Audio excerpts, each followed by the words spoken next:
한 식당 주인을 치근히 여겨서 지속적으로 사랑을 베푼 한 노부부의 이야기가 있습니다. 주승주 목사님께서 어떤 모임에 갔다가 들은 이야기인데, 인천의 모 교회를 열심히 출석하고 섬기는 한 노부부가 있었습니다. 두 분이 코로나가 처음 닥친 2020년 초 여름에 교회 근처에 있는 한 분식집에 갔습니다. 코로나라 평상시에 가던 식당들이 문을 닫아서 처음 가보는 그 분식점에 들어갔습니다. 가게 문을 열고 들어갔는데 식당이 사람이 아무도 없었습니다. 자리에 앉아서 주인을 불렀더니 가게 안쪽에 달린 방에서 "예, 나가요" 라는 소리와 함께 주인이 나왔습니다. 얼굴이 좋아 보이지 않았습니다. 날씨도 덥고 해서 이 부부가 졸면 두 그릇을 시키고는 주인에게 물었습니다. "사장님, 얼굴 표정이 참 안 좋은데 무슨 일이 있나요?" 그랬더니 주인이 이렇게 대답합니다. "코로나 때문에 사회적 거리로 장사가 너무 안 되어 월세도 못 낼 형편입니다. 너무 심란해서 누워 있었습니다" 라고 말하는 것이죠. 그러면서 "어제는 참치국수 3그릇밖에 팔지 못했습니다" 라고 이야기합니다. 그렇게 주방으로 간 주인이 곧 졸면 2그릇을 만들어 왔는데, 이 부부 중 남편이 한 입을 먹더니 "아이쿠 여보, 졸면이 맛이 갔어." 그래서 부인이 그 말을 듣고 본인도 얼른 먹어보니까 콩나물이 상해 있었습니다. 아마 미리 삶아둔 콩나물이 날씨가 더워서 또 장사도 안 되니까 아마도 상한 것이 아닌가 생각이 되었습니다. 그래서 처음에는 주인을 불러다가 아내 되시는 분이 이야기하려고 했는데, 그 아내가 남편에게 조용히 말합니다. "여보, 이거 콩나물만 빼면 괜찮으니 함께 먹고 갑시다." 그리고 두 분이 콩나물을 골라서 한쪽에 두고 쫄면을 한 것을 비우고 돈을 테이블 위에 놓고 주인에게 말합니다. "사장님, 쫄면 맛있게 먹고 갑니다. 다음에 또 오겠습니다." 분식집에서 나온 남편이 아내에게 말합니다. "아니, 평상시에 누구보다 음식에 까탈스러운 당신이 왜 그랬어?" 그랬더니 아내가 이렇게 말합니다. "여보, 나야 당신도 있고 또 쫄면도 돈 내고 언제든지 사 먹을 수 있지만 저희는 혼자 분식집하고 요즘 코로나 때문에 장사도 너무 안 되는데 마음이 너무 아프네. 치근한 마음이 들었어" 라고 말하는 것이죠. 그렇게 노부부는 비록 콩나물이 상해서 제대로 된 쫄면을 먹지 못했지만 기분 좋게 집으로 돌아왔습니다. 물론 그날 두 부부는 3일 동안 장염으로 설사를 할 수밖에 없었습니다. 다음 주일이 됐는데 이 부부가 예배가 끝나고는 누가 먼저 할 것 없이 그 분식 쪽으로 향했습니다. 식당 문을 열고 "여기 쫄면 2그릇 주세요" 라고 말했습니다. 분식집 주인이 쫄면 2그릇을 만들어 가져와서 식탁에 놓으면서 이분들을 알아보았습니다. "혹시 지난주에 괜찮으셨어요?" 그랬더니 두 분이 아무런 일도 없었다고 말합니다.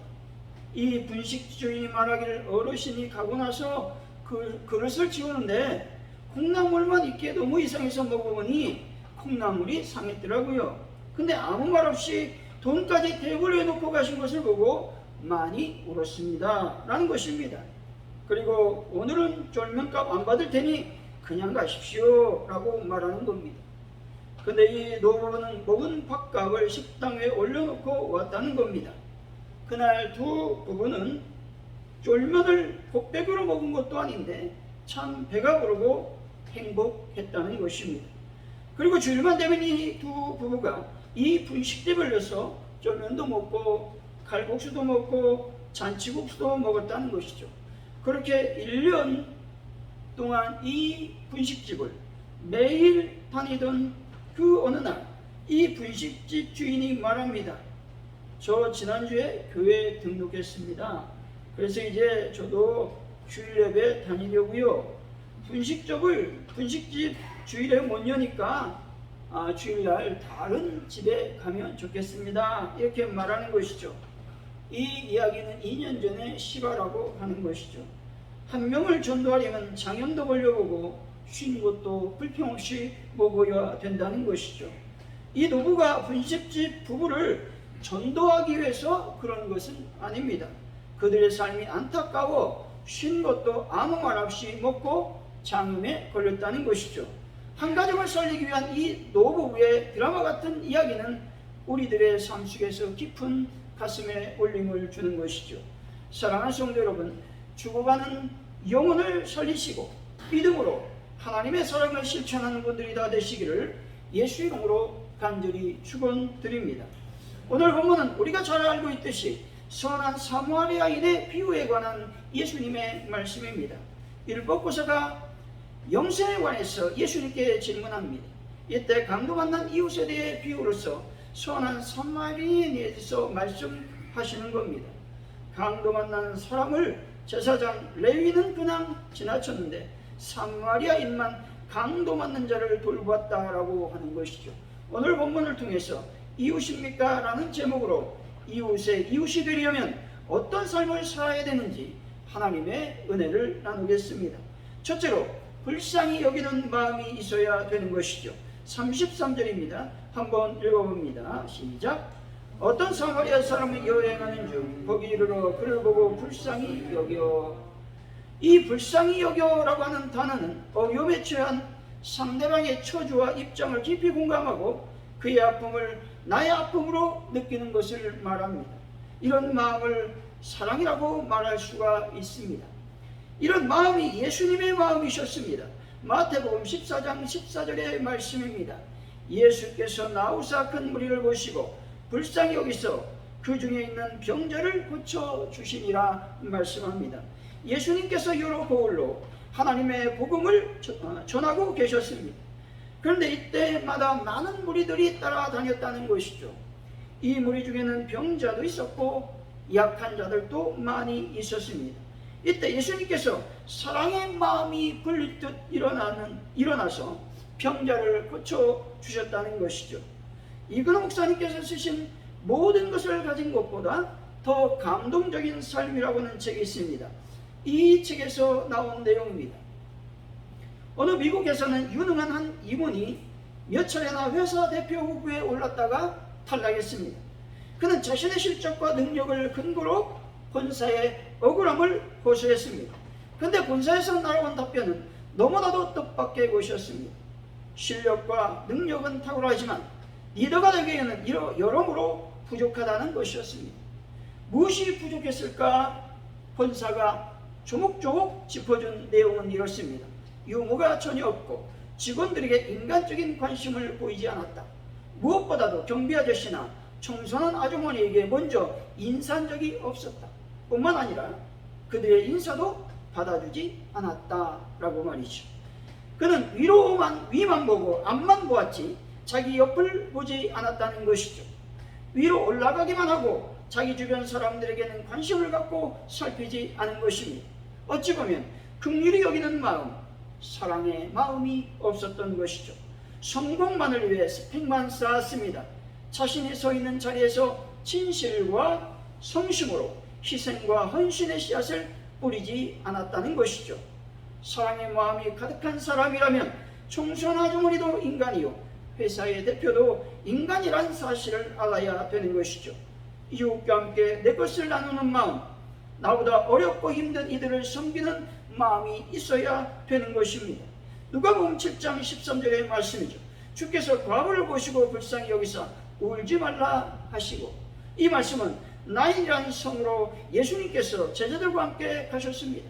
성문에 가까이 이르렀을 때 한 과부의 독자가 죽어서 그의 시신을 사람들이 메고 왔습니다. 과부는 아들만 바라보고 살았는데 그 아들이 죽인 것이죠. 그 과부는 살 소망이 없어진 것입니다. 아무리 신앙이 좋다 하더라도 이런 상황을 맞닥뜨린다면 결코 신앙을 굳건히 하기가 쉽지 않을 것입니다. 에베소 2장 4절 5절이죠. 긍휼이 풍성하신 하나님이 우리를 사랑하신 그 사랑을 인하여 허물로 죽은 우리를 그리스도와 함께 살리셨고 너희는 은혜로 구원을 받은 것이라 말씀합니다. 하나님은 긍휼이 풍성하신 분이십니다. 그래서 허물로 죽을 수밖에 없는 우리를 살리셔서 구원받게 하셨다라는 것이죠. 예수님께서 3일 만에 살아나심으로 우리들이 예수님만 믿으면 구원을 받을 수 있게 됩니다.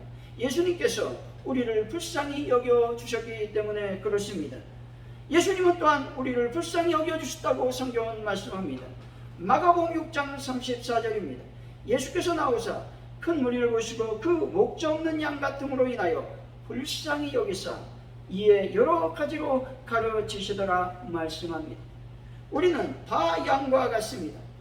양은 눈도 잘 안 보이고 방향 감각도 없습니다. 한번 넘어지면 자기의 힘으로 일어나지 못합니다. 스스로 먹이도 찾지 못합니다. 우리도 이와 같다는 것이죠. 그래서 예수님께서 늘 우리와 함께 하시지 않는다면 우리는 굶어 죽을 수밖에 없고 이리와 늑대에게 물려 죽게 되는 겁니다. 실패하여 넘어졌을 때 여러분들의 힘으로 일어난 것이 아니라는 것이죠. 하나님께서 여러분과 함께 하셨기에 일어날 수 있었음을 꼭 믿으시기를 바랍니다. 그러므로 우리가 진정 주님을 따르는 제자라고 한다면 우리는 이웃을 불쌍히 여기는 마음을 가져야 되는 것이죠. 실패한 사람, 병든 사람, 실수한 사람, 가난으로 인해 고통 가운데 있는 사람, 혹은 어려움을 당하고 있는 사람들이 있는 것이죠. 이런 사람을 볼 때마다 그냥 무시하거나 외면하지 말고 불쌍히 여기는 마음을 갖고 다가가는 분들이 되시기를 바랍니다.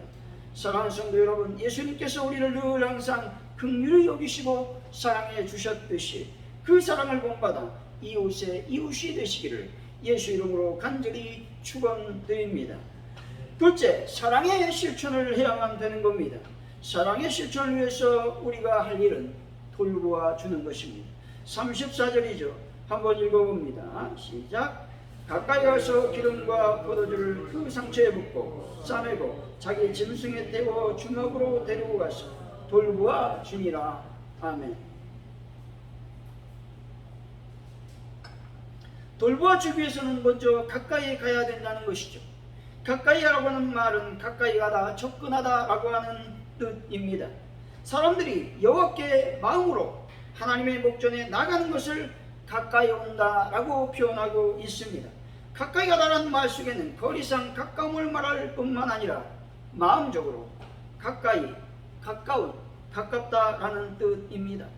가까이 가지 않으면 돌볼 수 없고 치료해 줄 수 없습니다. 마음이 없으면 가까이 갈 수가 없는 것이죠. 사랑의 마음이 있고 긍휼의 마음이 있었기 때문에 먼저 가까이 갈 수 있었다는 것이죠.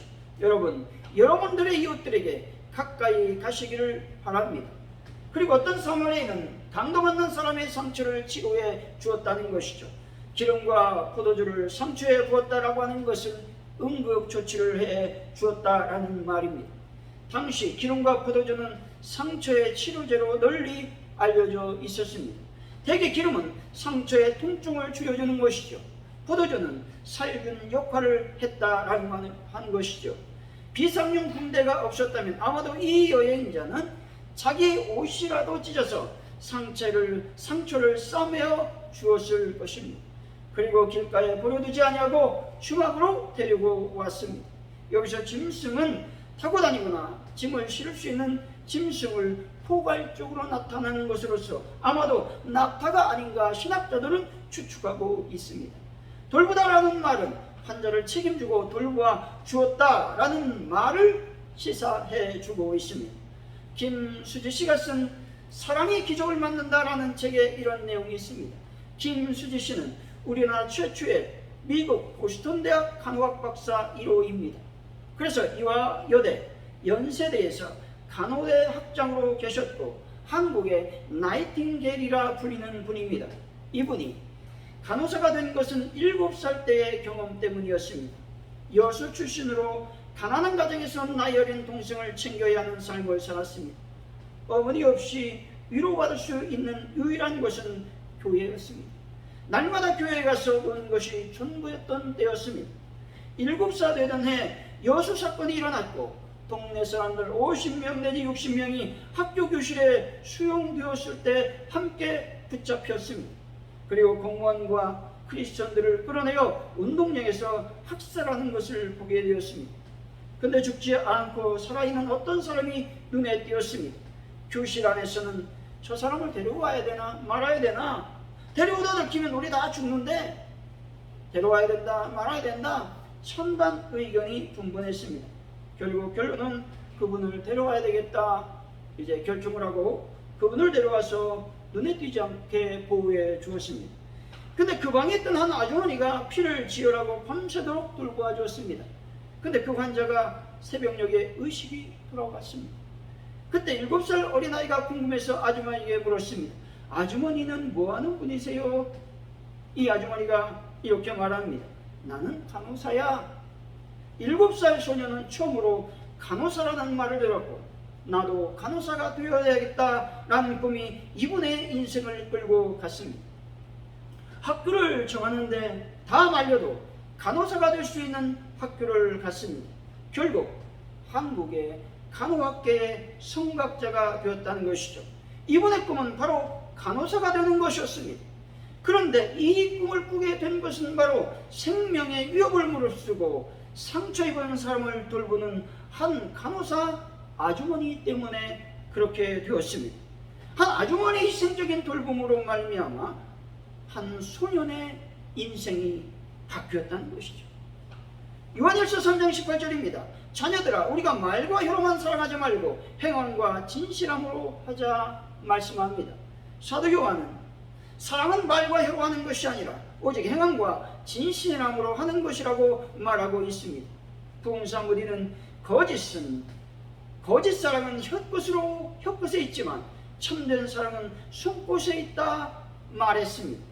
사랑은 가까이 가서 사회적 약자, 연약한 자를 돌보는 것입니다. 사랑하는 성도 여러분, 나보다 어렵고 힘든 이웃을 찾아 돌봄으로써 그분들의 이웃이 되시기를 예수 이름으로 간절히 축원드립니다. 셋째, 희생을 감수해야만 된다는 것입니다. 35절이죠. 한번 읽어봅니다. 시작. 그 이튿날 그가 중학 주인에게 대나로 연불을 내어주며 이르되 이 사람을 돌보아주라. 비용이 더 들면 내가 돌아올 때 갚으리라 하였으니. 아멘. 여행자는 자신의 길을 갈 때 돌봐줄 것을 부탁하며 데나리온 둘을 주막 주인에게 주었습니다. 그리고 더 들면 돌아올 때 갚겠다고 말합니다. 이것은 자신의 것을 희생하는 것을 말합니다. 조류 중 모성애가 가장 강한 것은 펠리컨입니다. 펠리컨은 새끼들에게 줄 먹이가 없으면 자신의 가슴살을 뜯어 먹이는 것이죠. 병에 걸려 죽어가는 새끼들에게 자신의 핏줄을 터뜨려 그 피를 입에 넣어줍니다. 어미 펠리컨은 자신은 죽어가면서도 새끼를 위해 기꺼이 목숨을 바치는 것이죠. 그래서 서양인들은 펠리컨을 사랑과 희생의 상징으로 여겼습니다. 한 곤충학자가 개미를 대상으로 실험을 했습니다. 그는 개미들이 집단을 모여 사는 곳에 나무 젓가락을 넣고 그곳에 불을 붙였습니다. 불이 났을 경우 개미들이 어떻게 대처하는지를 연구하기 위해서 그랬습니다. 그러자 뜻밖의 일이 일어났습니다. 불을 끄는 방법을 몰라 당황할 것이라는 예상을 깨고 개미들이 일사불란하게 움직이기 시작한 것입니다. 처음으로 불을 발견한 개미가 자신의 몸을 불 속으로 내던졌고 다음 개미도 마찬가지로 불 속으로 뛰어들었습니다. 그러자 불꽃이 점점 약해졌습니다. 개미의 몸을 이루고 있는 키틴질이 불에 타면서 불꽃을 줄이는 수화 물질로 변화되었기 때문에 그렇습니다. 이렇게 희생하면 값진 열매를 맺을 수 있는 것이죠. 요한복음 10장 24절 내가 진실로 너에게 이르노니 하나님의 일이 땅에 떨어져 죽지 아니하면 하늘 그대로 있고 죽으면 많은 열매를 맺느니라. 하나님의 일이 자기가 살아오겠다고 썩지 아니하면 결코 뿌리를 내릴 수 없습니다. 줄기를 만들 수 없습니다. 꽃도 피울 수 없고 열매도 맺을 수 없습니다. 자신의 생명을 던져버릴 때 값진 사랑의 꽃이 필 뿐만 아니라 아름다운 열매가 맺혀진다는 것입니다. 이사야서 53장 6절이죠. 우리는 다 양 같아서 그릇 행하여 각기 죄기를 받고는 여호와께서는 우리 무리의 죄악을 그에게 담당시키셨도다 말씀합니다. 하나님께서는 우리 죄악을 용서하시기 위해서 자신의 독생자를 십자가에 죽이셨습니다. 하나님은 뼈를 깎는 아픔과 창자가 끊어지는 슬픔을 견디며 자신의 아들을 죽이신 것입니다. 이 예수님만 믿으면 우리들은 모두 영생을 얻게 되고 죽으면 천국으로 갈 수 있게 됩니다. 희생하여 진정한 사랑의 실천을 하심으로 이웃이 되시기를 바랍니다. 결론적으로 말하면 이웃이 되려면 먼저 불쌍히 여기는 마음과 돌봄의 정신 그리고 희생이 있어야 되는 겁니다. 사랑하는 성도 여러분, 이웃에게 가까이 가셔서 돌봄으로 진정한 이웃이 되시기를 예수 이름으로 간절히 축원드립니다. 기도합니다. 할렐루야. 하나님 감사합니다. 오늘은 과연 내가 누구의 이웃이 되겠습니까? 하나님, 이웃이 되기 위해서 불쌍히 여기는 마음을 허락하시고 돌봄의 정신을 주시고 희생의 마음을 허락하여 주옵소서. 그래서 하나님, 이웃이 될 수 있도록 인도하여 주옵소서. 감사합니다. 예수님의 이름으로 간절히 기도드립니다. 아멘.